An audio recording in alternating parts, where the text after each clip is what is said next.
हम चौथे नंबर की अर्थव्यवस्था और इतना बड़ा युद्ध, तीसरा विश्व युद्ध, परमाणु युद्ध के कगार पे दुनिया खड़ी है और चौथे नंबर की अर्थव्यवस्था का कोई कहीं नामो निशान भी नहीं, कोई पूछ भी नहीं रहा है उससे कि आइए जरा आप अपने क्लाउड, अपने प्रभाव का इस्तेमाल कीजिए।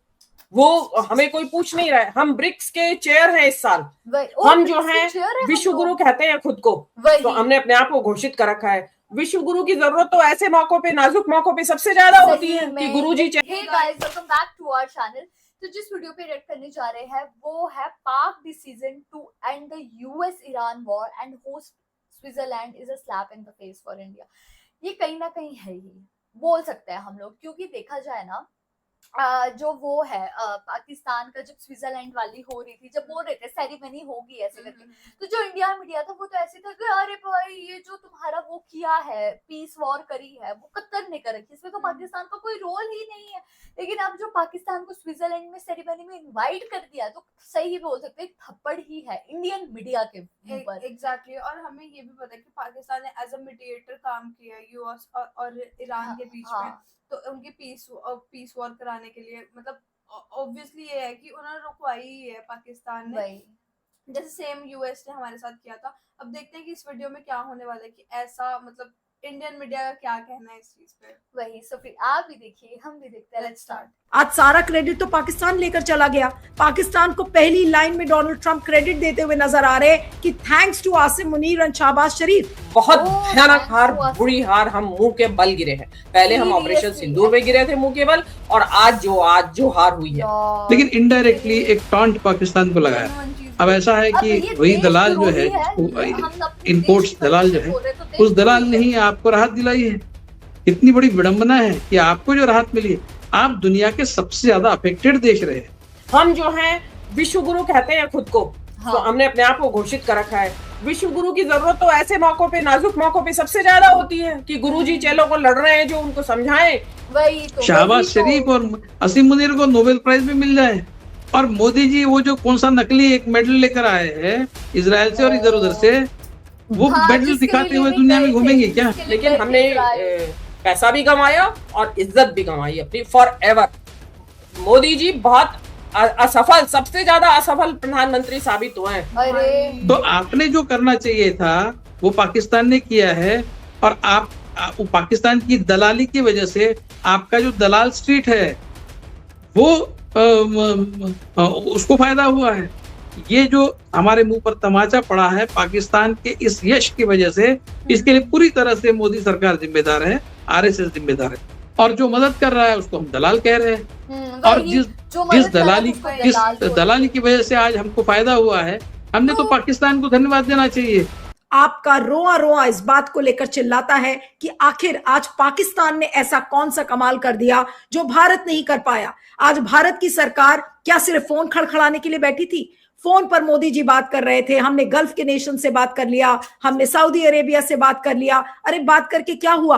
आज सारा क्रेडिट तो पाकिस्तान लेकर चला गया। पाकिस्तान को पहली लाइन में डोनाल्ड ट्रंप क्रेडिट देते हुए नजर आ रहे कि thanks to Asim Munir and Shahbaz Sharif. आज ये थैंक्स भारत को क्यों नहीं मिल पाया? आज भारत ने अपनी आवाज खो दी। आज इसको लेकर गुस्सा है लोगों में। सोशल मीडिया पर लोगों ने अभी से लिखना शुरू कर दिया है कि ये मोदी सरकार के विदेश नीति की सबसे बड़ी विफलता है। और आज मोदी जी ने पाकिस्तान को बिल्कुल कहां लाकर खड़ा कर दिया है, 7वें आसमान पर बैठा दिया है कि लीजिए, पाकिस्तान से बड़ा तो कोई देश ही नहीं है। आज इस जगह पर जाकर बैठ गया है जहां पर आसिम मुनीर और शहबाज शरीफ को प्रेसिडेंट डोनाल्ड ट्रंप और ईरान दोनों एक्नॉलेज करते हुए नजर आ रहे हैं। आज इस भूमिका में भारत की सरकार क्यों नहीं नजर आई? क्या मोदी सरकार को इस्तीफा अब नहीं दे देना चाहिए? लोग सोशल मीडिया पर ऑलरेडी लिखने लगे हैं। लेकिन लाइन ऑफ डिफेंस क्या होगा? अपने आप को कैसे बचाएंगे? जयशंकर, मोदी जी के मंत्री, या कोई भी जर्नलिस्ट जो सवाल करने वाला जर्नलिस्ट है, अगर आज मोदी सरकार से ये सवाल करेगा, मुझे पता नहीं कितने जर्नलिस्ट करेंगे, लेकिन आज क्या रिएक्शन होगा सरकार का? उनके लाइन ऑफ डिफेंस में क्या बोलेंगे? जी नीलू जी, देखिए, आज पाकिस्तान का नाम इतिहास के पन्नों में दर्ज हो गया है। पाकिस्तान का रही बात, आपने पाकिस्तान के संदर्भ में पूछा, तो हमारे लिए जो इस देश के जो सरकार है वर्तमान, भाजपा सरकार, मोदी सरकार, उनकी कूटनीति की, विदेश नीति की बहुत भयानक हार, बुरी हार, हम मुंह के बल गिरे हैं। पहले हम ऑपरेशन सिंदूर में गिरे थे मुंह के बल, और आज जो हार हुई है, इस क्यों हार हुई है, हम क्यों कह रहे हैं, हम दर्शकों को समझाना चाहते हैं कि हम क्यों कह रहे हैं कि भारत के लिए बड़ा शर्मसार होने का दिन है। क्यों है शर्मसार होने का दिन? कि हम दुनिया में, कहा जाता है कि हम चौथे नंबर की अर्थव्यवस्था और इतना बड़ा युद्ध, तीसरा विश्व युद्ध, परमाणु युद्ध के कगार पे दुनिया खड़ी है, और चौथे नंबर की अर्थव्यवस्था का कोई कई नामो निशान भी नहीं, कोई पूछ भी नहीं रहा है उससे कि आइए जरा आप अपने क्लाउड, अपने प्रभाव का इस्तेमाल कीजिए। वो हमें कोई पूछ नहीं रहा है। हम ब्रिक्स के चेयर हैं इस साल, हम जो हैं विश्व गुरु कहते हैं खुद को, तो हमने अपने आप को घोषित कर रखा है। विश्व गुरु की जरूरत तो ऐसे मौकों पे, नाजुक मौकों पे सबसे ज्यादा होती है कि गुरुजी चेलों को लड़ रहे हैं, जो उनको समझाएं कि भाई मत लड़िए, आइए टेबल पे बैठिए। और दोनों देश, इजराइल एंड ईरान, दोनों एशिया के देश है, और हम अपने आप को एशिया यानी ग्लोबल साउथ का लीडर कहते हैं, मानते हैं हम। और हम बोल ही नहीं रहे, हम चुप्पी साधे बैठे हैं। हमने ये इक्वी डिस्टेंस रखी नहीं। हमारा तो फर्ज ये होना चाहिए था कि जिस दिन ये युद्ध शुरू हुआ था, दोनों से बराबर डिस्टेंस, ना हम इजराइल के साथ है ना हम ईरान के साथ है। लेकिन जैसा अभी बताया गया कि हम तो 48 आवर्स बिफोर ये जो युद्ध शुरू हुआ, उससे पहले हम वहां हमलावर देश के यहाँ बैठे हुए थे, चाय पानी पी रहे थे, उसके हम उनकी मेहमानबाजी स्वीकार कर रहे थे। उसके मतलब आपको तो साफ साफ क्यों, और आपको ईरान ने मना कर दिया भाई। ईरान ने कैसे एक्सेप्ट कर लिया पाकिस्तान को? पाकिस्तान भले ही उनका पड़ोसी है, बताया जाता है कि जैसा कि भौगोलिक परिस्थितियां कहती है 900 किलोमीटर लंबा उनका बॉर्डर शेयर करते हैं वो लोग आपस में। तो आपको तो आपकी जो एक क्वालिफिकेशंस थी, जो कि आप क्वालिफाई कर रहे थे मीडिएटर होने के लिए, वो आपने सब गंवा दी। आप यूक्रेन पहुंच गए, तो पहुंच गए आप युद्ध का फैसला करने के लिए। और यहाँ आपके पड़ोस में ईरान में जो परमाणु युद्ध की बात हो रही थी, नीलू जी, अगर ईरान में परमाणु बम छूटता तो ईरान से गुजरात का जो एरियल डिस्टेंस है वो बहुत ज्यादा नहीं है। उसका जो रेडिएशन, जो विकिरण बोलते हैं परमाणु बम डालने के बाद, वो हवाओं के साथ उड़ के गुजरात के से फैलता हुआ आगे तक फैलता। तो इंडिया हम मतलब इतना बड़ा खतरा हमारे ऊपर, और हम पहल नहीं कर रहे हैं।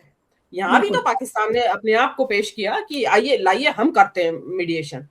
वही और मैं तो I was the first person जिसने कि इस युद्ध के शुरू होने के एक हफ्ते बाद ही कहा था कि पाकिस्तान क्वालिफाई करता है इसमें मीडिएशन के लिए, और पाकिस्तान करेगा। और मैं बार बार कहती रही थी, अभी 21 मार्च को भी मैंने कहा था आपके ही शो में कि पाकिस्तान क्वालिफाई करता है। बहुत सारे कारण हैं जिनकी वजह से वो करता है। तो अब जो है, अब आपको जो कहते हैं ना कि हार के झक मार के आपको ईरान के दरवाजे पे ही जाना पड़ेगा कि भाई ठीक है, हम भी आपको, क्योंकि बायर देगा जो भी $1 मिलियन लेगा, वो बस फी वसूलेंगे, टोल। तो आपको जाना पड़ेगा कि हाँ भाई हमारे जो शिप्स हैं उनको गुजरने दें, और हम इतना पैसा आपको पर शिप देंगे। नहीं तो पहला जमाना होता हमें फ्री में आते हमारे शिप, तो अगर हम चुप बैठे रहते और इजराइल के साथ ना खड़े होते, तो चाहे दुनिया में किसी से भी टोल वसूल रहे थे वो शिप्स पे, हॉर्मुज स्ट्रेट पे, इंडिया को फ्री में मिलता सब कुछ। लेकिन हमने पैसा भी कमाया और इज्जत भी कमाई अपनी फॉर एवर। मोदी जी बहुत असफल, सबसे ज्यादा असफल प्रधानमंत्री साबित हुए हैं। जिस जमाने में हमारे पास नहीं था, नेहरू ने कोरियन वॉर में, जिस टाइम हम भूखे नंगे थे, कोरियन वॉर में मीडिएशन किया था उन्होंने। तो वो स्टेचर होता है। और आज हम सब कुछ होते हुए भी कुछ नहीं है जी। हम क्या है, हम दलाल नहीं है। और पाकिस्तान को हिम्मत हो तो पाकिस्तान का नाम लेके ये कहते हैं ना कि पाकिस्तान एक दलाल देश है, लेकिन उतना बोलने की हिम्मत नहीं है। ये किसी के खिलाफ बोलने के लिए इनके पास कोई हिम्मत नहीं है, लेकिन इनडायरेक्टली एक टॉन्ट पाकिस्तान को लगाया। अब ऐसा है कि वही दलाल जो है, जिसको इन कोर्ट्स दलाल जो है, उस दलाल ने ही आपको राहत दिलाई है। तो इतनी बड़ी विडंबना है कि आपको जो राहत मिली है, आप दुनिया के सबसे ज्यादा अफेक्टेड देश रहे, और इजराइल को सपोर्ट करके आपको मिला क्या है? क्या मिला है? इसमें बीजेपी का और संघ परिवार का अपना स्वार्थ है, इसमें देश का स्वार्थ नहीं है। इजराइल के साथ जो संबंध है उसमें बीजेपी का पॉलिटिकल इंटरेस्ट है, उसमें देश का इंटरेस्ट कुछ नहीं है। आप युद्ध शुरू होने से 2 दिन पहले इजराइल जाते हैं, आपको पता नहीं है युद्ध शुरू होने वाला है। युद्ध की पूरी तरह से आपको जानकारी है, इसका अंदेशा आए, इस तरह की आपकी विजिट 2 दिन पहले आप चले जाते हैं वहां पर। तो और जो मदद कर रहा है उसको हम दलाल कह रहे हैं। वही और तो, जिस जो जिस मदद कर रहा दलाली है वही। जिस क्या दलाली की कितनी वजह से आज hypocrisy हमको की फायदा हद हुआ है, हमने तो पाकिस्तान को धन्यवाद देना चाहिए। शहबाज शरीफ और असीम मुनीर को नोबेल प्राइज भी मिल जाए, और मोदी जी वो जो कौन सा नकली एक मेडल लेकर आए मेडल लेकर आए हैं इसराइल भाई। से और इधर उधर से, वो मेडल दिखाते हुए दुनिया में घूमेंगे क्या? भाई अगर देख लो, नोबेल प्राइज जितने भी पाकिस्तान इसमें को मिल जाए जर्नलिस्ट तो बैठे आपकी तो सब पूरी नाक उनकी कटेगी। बुराई कर रहे हैं। तो ठीक है, आपने जो चीज करना सत्य चाहिए है था वो है। वो पाकिस्तान ने किया है, और वो पाकिस्तान की दलाली की वजह से आपका जो दलाल स्ट्रीट है वो उसको फायदा हुआ है। तो कुल मिलाकर पूरी तरह से नुकसानदेह इस तरह की विदेश नीति पिछले मतलब 4-5 महीने से नहीं आ तो रही है पिछले मुझे तो ना खुद 12 पे सालों से ये देख मोदी कर जी कि ने यार अपनाई क्या है। ये हमारी केवल इस सरकार युद्ध में कर रही हमारा है literally। नुकसान हुआ है और इस युद्ध में हमारी नाक कटी है, ऐसा नहीं है। तो हमारे सारे जो नजदीकी देश है, पूरी तरह से विदेश नीति शुरू से आज तक पूरी तरह से विफल विदेश नीति का परिचय मोदी सरकार ने दिया है। हमारे सारे आसपास के जो हमारे देश है, जो एक हमने रीजनल ग्रुप बनाया था सार्क का, उसको भी इन्होंने तहस नहस कर दिया। किस तरह के विश्वगुरु है? आरएसएस के प्रमुख ने कुछ दिनों पहले ये स्टेटमेंट दिया था कि सारा विश्व भारत की ओर देख रहा है, और वही। सारे विश्व को ऐसा और लगता सबको है ही था कि कि केवल हमने भारत ही कुछ इस युद्ध को रोक सकता है। रोक सकता किस है तरह वही। के और डिल्यूजन लेकिन में हम ये लोग लोगों ने रहते हैं। कुछ नहीं किया। ये इनकी मतलब ये सिर्फ बीजेपी की नाक नहीं कटी, आरएसएस की भागवत की भी नाक कटी है। आप ही ने कहा था कुछ दिनों पहले केवल भारत इस युद्ध को रोक सकता है, ऐसा दुनिया को लगता है। हाँ, कौन किसने कहा है ऐसा? बताइए आप। दुनिया के किस देश ने ऐसा कहा है कि ये युद्ध केवल भारत ही रोक सकता है? किसका स्टेटमेंट है? किसी ने नहीं कहा। लेकिन ये खुद ही को ये सेल्फ कॉन्ग्रेचुलेटरी और सेल्फ सर्टिफिकेशन वाले मोड में हमेशा ही रहते हैं वही। कि सारा विश्व भारत की ओर देख रहा है बड़ी आशा के साथ। ऐसा कुछ नहीं है। पूरी तरह से विफल विदेश नीति के तहत आज हमको ये दिन देखना पड़ रहा है। ये जो हमारे मुंह पर तमाचा पड़ा है पाकिस्तान के सच इस में यश की वजह से, तमाचा पड़ा इसके है लिए पूरी तरह से मोदी सरकार जिम्मेदार है, आरएसएस जिम्मेदार है। यार देखा जाए ना, लोग तो चिल्ला चिल्ला कर यही बोल रहे हैं कि जो भी हमारे मुंह पे तमाचा पड़ा है उसके लिए मोदी सरकार जिम्मेदार है और आरएसएस जिम्मेदार है। एग्जैक्टली। और मतलब जो इंडियन गवर्नमेंट है वो मतलब किसी चीज की रिस्पॉन्सिबिलिटी नहीं लेना चाहती। और दूसरी चीज ये है कि उनको कोई कंसर्न है भी नहीं कि कोई मरे जिए, उनको उस चीज से कोई वो लेना देना नहीं है। मेरे को तो समझ नहीं आ रहा, मतलब हमारी गवर्नमेंट का क्या दिमाग चल रहा है, वही, लिटरली वही। क्या दिमाग चल रहा है। हम लोग ईरान की तरफ आ सकते थे, ठीक है, हम लोगों ने माना इसराइल भी हम लोगों का दोस्त है, इसराइल से भी हम लोग डील करते हैं, ठीक है, लेकिन स्टिल यार ईरान को छोड़ तो नहीं देना चाहिए था। उन्होंने बोला भी जो हमारी शिप पे अब हमारे को टोल देना पड़ेगा, ठीक है, वो हमारी फ्री की पास होनी थी। तो और हम लोग 1 साल से 2 साल से 3 साल से तो दोस्त थे नहीं भाई, सदियों से हम लोग दोस्त आए रखे थे, ठीक है। और जो पाकिस्तान ने ऐसा मीडिएटर रोल प्ले करा, वहां पे उसको बोल रहे थे पोस्टमैन है क्या, ऐसे करके, है ना। तो कितनी शर्मनुसार चीज है ये, पता नहीं। Exactly, और मतलब वो टॉन्ट देने वाली बात आ जाती है। और हमारी लिटरली गवर्नमेंट को, मतलब ये जो गवर्नमेंट है उनको ऐसा बोला जा रहा था, एक जर्नलिस्ट नहीं, सब उन पे दहाड़ रहे थे, सब बोल रहे थे कि क्या किया इन्होंने, क्या किया, क्योंकि जो सच है वो है। और अगर आप उनके खिलाफ बोलोगे तो मतलब आप देशद्रोही। ऐसा नहीं भाई, India is a democratic state, है ना, यहाँ पे डेमोक्रेसी है, सबको बोलने का हक है। एग्जैक्टली, फ्रीडम ऑफ स्पीच सबको है, फ्रीडम ऑफ एक्सप्रेशन सबको है। वही तो गाइस, यही था हमारा रिएक्शन। आप लोगों को कैसा लगा कमेंट करके जरूर बताइएगा। अगर अच्छा लगे तो हमारी वीडियो को लाइक करिए, शेयर करिए, कमेंट और करिए। अगर चैनल पे तो सब्सक्राइब बाकी हम लोग ने अपने इंस्टाग्राम हैंडल का लिंक डिस्क्रिप्शन में दिया, अगर फॉलो करना चाहते हो तो कर सकते हो। बाय।